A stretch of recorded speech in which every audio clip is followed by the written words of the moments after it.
안녕하세요. 여러분의 경제경영 해설사 홍선표 기자입니다.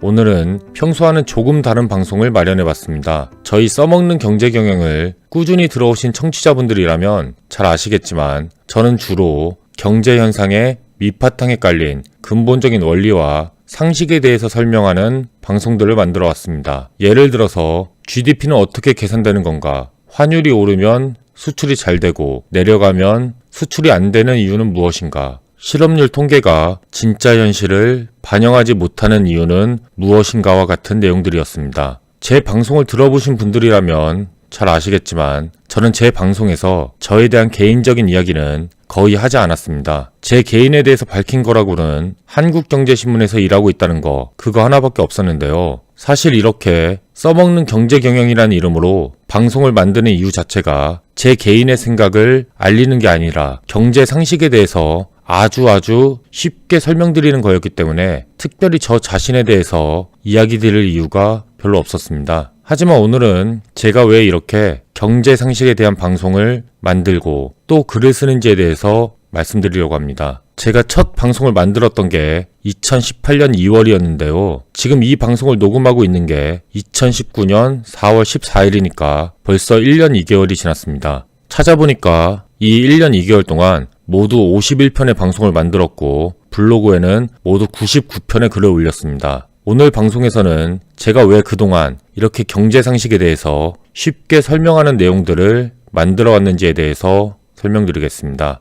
제가 이렇게 했던 이유는 우리 사회의 경제 원리와 상식에 대해서 정확하게 이해하시는 분들이 많아질수록 우리 사회가 더 나아질 수 있다고 믿고 있기 때문입니다. 저는 한국경제신문사에서 7년째 일하고 있습니다. 그리고 경제신문사에 입사했지만 처음 2년 반 동안은 경찰서를 돌아다니는 경찰 기자로 일했습니다. 기자 생활의 첫 시작을 사회부 기자로 시작했던 건데요. 경찰 기자로 일했던 2년 반의 시간들이 저에게 세상을 바라보는 새로운 시각을 갖게 해줬습니다. 제가 경찰 기자로 있으면서 주로 담당했던 지역은 서울 종로구부터 시작해서 성북구, 동대문구, 도봉구, 강북구, 노원구, 그리고 중랑구에 이르는 지역이었습니다. 기자들 사이에서는 그 지역에 있는 경찰서 이름을 따갔고 종로 해화라인이라고 부르는 지역입니다. 기자가 돼서 처음으로 취재를 하기 위해서 찾은 곳도 서울 종로경찰서였습니다.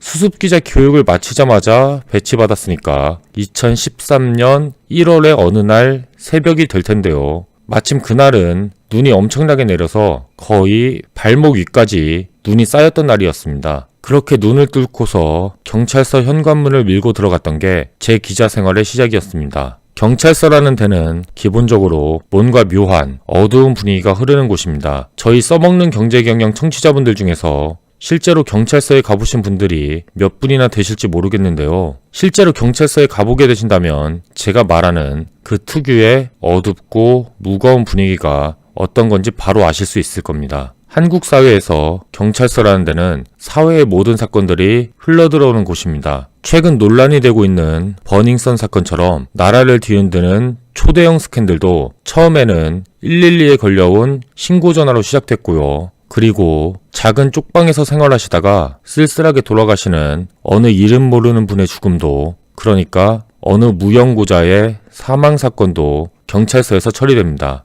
우리 사회의 모든 사건과 사고는 일단은 모두 경찰서로 모이게 됩니다. 2년 반 동안 경찰 기자로 일하면서 참 많은 것들을 볼 수 있었습니다. 그리고 또 많은 생각을 할 수 있었고요. 경찰이 다루는 사건 중에서는 매우 끔찍한 사건도, 그리고 또 매우 큰 범죄도 있지만 또 어떻게 보면 아니 어떻게 저런 수법에 당했을까라고 할 정도로 황당하게 느껴지는 사건도 적지 않습니다. 경찰서에 가보면은 경제범죄수사팀이나 지능범죄수사팀이라고 불리는 그런 팀들이 있습니다. 경제범죄나 지능범죄라는 거창한 이름을 들으면 뭔가 굉장히 큰 사건들을 처리하는 부서들로 보이는데요. 그런데 사실 일선 경찰서 수준에서 처리하는 경제범죄나 지능범죄는 거의 대부분 소액 사기 사건인 경우가 많습니다. 피해액이 수십만 원 수준인 경우도 있고요. 크다고 해도 그 피해액이 1000만 원을 넘기지 않는 사건인 경우가 많습니다. 진짜 큰 사기 사건이나 주가 조작 같은 첨단 금융범죄는 서울지방경찰청 직속 부서나 아니면 검찰에서 바로 직접 수사하는 경우가 많습니다. 그런데 한 가지 말씀드리고 싶은 건 피해액이 작다고 해서 피해자가 겪게 되는 고통까지 작은 건 아니라는 말씀입니다. 예를 들어서 50만 원이라고 하는 돈은 물론 큰 돈이긴 하지만 그래도 회사 생활을 몇 년 정도 하신 분들한테는 잃어버렸다고 해서 당장 생활이 힘들어질 정도의 돈은 아닙니다. 사실 어떤 분들한테는 큰 마음 먹고 쇼핑 한번 하거나 아니면 가족들하고 근사한 데 가셔서 외식 한번 하면 금방 써버리는 돈입니다. 그런데 만약에 이 돈이 폐지나 고철을 주어서 생활하시는 어느 할아버지나 할머니가 같이 사는 손자나 손녀의 중학교 교복을 사주기 위해서 아껴서 모아둔 돈이라고 하면은 이야기가 많이 달라집니다. 그리고 제가 2년 반 동안 경찰 기자로 일하면서 알게 된 사실은 이렇게 어렵게 사시는 분들일수록 경제범죄와 금융범죄에 당할 확률이 더 높다는 사실이었습니다. 경제범죄나 금융범죄라고 표현하긴 했지만 사실 대부분은 그냥 사기 사건들입니다. 그 중에는 제가 봤을 때는 정말 어처구니 없을 정도로 황당한 사건들도 많았습니다. 경제나 금융에 대한 아주 기본적인 지식만 있어도 절대로 당할 수 없는 사건들이었고 또 충분히 예방할 수도 있는 사건들이었습니다. 이런 사기 사건의 피해자분들은 대체로 자기 자신을 정말 엄청나게 자책을 많이 하십니다. 잠깐만 돈을 빌려주면 몇 배로 불려준다는 말에 속아왔고 그렇게 불려준 돈을 받으면은 빠듯한 살림살이에다가 조금 더 보탤 수 있을 거라는 생각에 돈을 빌려줬는데 사기로 그 돈을 한 번에 날리게 되신 분들이 참 많았습니다. 온 가족이 어렵게 고생해서 모은 돈을 한 번에 날렸다는 자책감과 가족들에 대한 미안함 때문에 이런 피해자분들은 매일매일 고통 속에 빠져서 지내십니다. 그리고 저는 2년 반 동안 이런 모습을 거의 매달 볼 수 있었습니다. 그런 피해자분들의 모습을 보면서 저도 뭔가를 좀 해봐야겠다는 생각이 들었습니다. 물론 제가 경찰도 아니고 검찰도 아니기 때문에 사기꾼들을 잡아다가 깜빵에 넣을 순 없죠. 하지만 제가 알고 있는 경제에 대한 지식들을 아주 쉽게 풀어내갖고 설명하면은 앞으로 사람들이 각종 사기, 경제범죄, 금융범죄를 피할 수 있도록 도울 수 있을 거라는 생각은 했었습니다. 사람들이 최소한의 경제 상식을 갖출 수 있도록 도울 수 있는 아주 쉬운 책을 써보자고 맨 처음에 결심했던 것도 그때였습니다. 우리가 경제에 대해서 알아야 하는 이유가 꼭 사기를 피하기 위해서만은 아닙니다. 사실은 사기를 피하는 것보다 훨씬 더 중요한 이유들이 있습니다. 개인이든 사회든 우리가 인생에서 마주치는 거의 모든 문제가 돈과 관련된 문제, 경제와 관련된 문제이기 때문입니다. 잠깐만 생각해보시면 이런 사실을 잘 아실 수 있는데요. 취업, 내 집 마련, 은퇴 후 노후생활, 자녀 양육, 재테크 등 우리가 평소에 고민하는 문제의 대부분은 경제와 관련된 문제입니다. 국가도 마찬가지입니다. 아니 국가야말로 마주하고 있는 모든 문제들이 경제 문제입니다. 청년 실업, 양극화, 경제 성장률 저하, 제조업의 위기, 일자리 문제, 집값 급등, 인구 감소, 저출산, 고령화 이 같은 문제들은 모두 다 경제 문제들입니다. 그리고 개인이든 사회든 마주친 문제를 해결하기 위해선 먼저 문제가 무엇인지부터 알아야 합니다. 문제가 뭔지도 모르는 상태로는 절대로 답을 구할 수가 없습니다.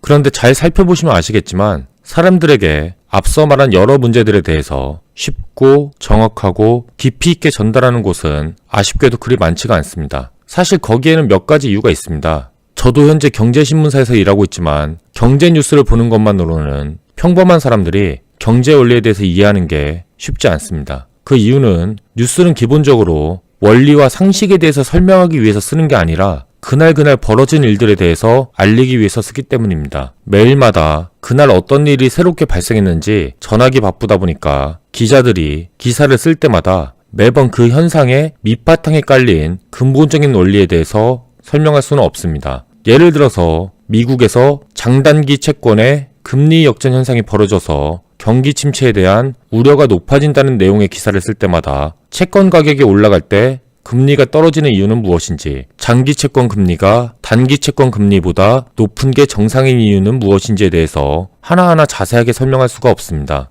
이건 뉴스가 갖고 있는 어쩔 수 없는 한계인데요. 많은 분들이 경제 뉴스를 읽는 걸 어려워하시는 것도 이 때문입니다. 그렇기 때문에 경제 원리에 대해서 이해하기 위해서는 본인 스스로가 어느 정도는 공부를 하고 또 노력할 필요가 있습니다. 제가 만드는 써먹는 경제 경영은 그렇게 경제 상식과 원리에 대해서 공부하려고 하시는 분들을 돕기 위해서 기본적인 개념들에 대해서 아주 쉽고 또 쉽게 설명하는 방송이고요. 기본적인 경제 상식과 원리에 대해서 정확하게 이해하시는 분들이 많아질수록 우리 사회가 더 나아질 수 있다는 게 제 생각이었고, 그런 생각을 실천하기 위해서 만든 게 지금 듣고 계시는 홍선표 기자의 써먹는 경제경영 방송입니다. 그리고 다행히도 많은 분들이 제 방송을 사랑해 주셔서 여러 가지 좋은 일들이 있을 수 있었습니다. 지금 듣고 계신 이 방송이 홍선표 기자의 써먹는 경제상식이라는 이름으로 책으로 출간됐습니다. 많은 독자분들과 청취자분들이 제 글과 방송을 사랑해 주신 덕분이고요. 정말 감사하다는 말씀을 드리고 싶습니다. 그리고 이 같은 감사의 마음을 전하기 위해서 청취자분들께 작은 선물을 하나 마련했습니다. 지금 이 방송을 듣고 계시는 모든 분들께 해당되는 이벤트인데요. 사실 작가라고 해도 자기가 쓴 책을 그냥 공짜로 얻을 수 있는 건 아닙니다. 보통은 책이 나오면 20권 정도만 출판사에서 받고 그 이상의 책은 작가들도 출판사에서 구입해야 합니다. 그런데 다행히도 우리 써먹는 경제경영 청취자분들께 제가 책을 선물 드리고 싶다고 말씀드렸을 때 출판사에서 흔쾌히 응해주셨고요. 그래서 30권의 책을 청취자분들을 위해서 받아올 수 있었습니다. 이 책을 드리는 조건은 아무것도 없습니다. 댓글을 남기실 필요도 없고 책에 대한 리뷰를 남기실 필요도 없습니다. 그냥 재밌게 잘 읽어주시면 되고요. 책을 통해서 알게 된 경제 상식을 친구나 가족, 회사 동료,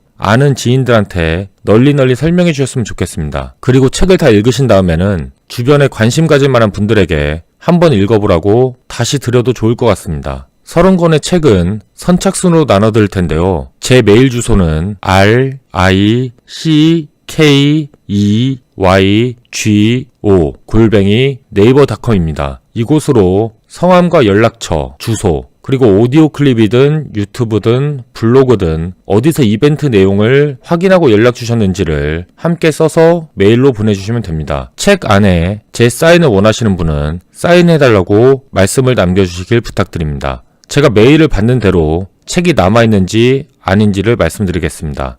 그리고 이건 제가 제 책에 서문에도 써놓은 내용인데요. 제가 이 책으로 버는 인세의 20%는 어려운 환경 속에서도 꿈을 잃지 않고 열심히 생활하는 어린이들과 청소년을 위해서 기부할 예정입니다. 어디에 얼마를 기부했는지는 이 써먹는 경제경영 방송과 블로그를 통해서 공개하겠습니다. 책에서도 그렇고 그동안의 방송에서도 그렇고 평소에 제가 독자분들, 청취자분들과 만나는 자리에서 어려운 환경 속에서 지내는 어린이들을 잘 키워내는 것이야말로 사회가 할 수 있는 가장 좋은 투자라는 사실을 여러 차례 말씀드렸던 것 같습니다. 평소에 말은 이렇게 해놓고 제대로 실천을 안 하면 부끄러울 것 같아서 그렇게 하기로 했습니다. 오늘은 제가 그동안 왜 경제에 대한 글을 쓰고 방송을 만들고 또 그 내용들을 묶어서 책을 냈는지에 대한 내용들을 말씀드렸습니다. 항상 이렇게 들어주시고 응원해주시는 청취자분들이 있어서 지난 1년 2개월 동안 잘 해올 수 있었던 것 같습니다. 항상 감사합니다. 청취자분들 모두 오늘 하루도 즐거운 하루 되시길 바라면서 이만 마치도록 하겠습니다. 감사합니다.